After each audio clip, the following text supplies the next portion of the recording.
Here's a look at this cat pheromone diffuser. Should help relax your cat. And here's how you install it. So you just twist this cap off right here. And then don't flip this upside down. That's definitely something you want to avoid. You're going to stick it into this piece right here and spin it down on, just like that. And then you plug it into your outlet. My outlets are a little loose. I need to fix that, but here, maybe on the bottom one, do a little better. And then you've got a little light right here. Let me get a better look at it for you here. So you got a light on it right here on the front. If you press this little button, that'll turn the unit off.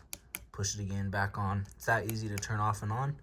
And that's really all there is to it. You just plug it in, make sure it's turned on, make sure this is installed correctly, and it should work pretty well for you and make your cats a bit more calm.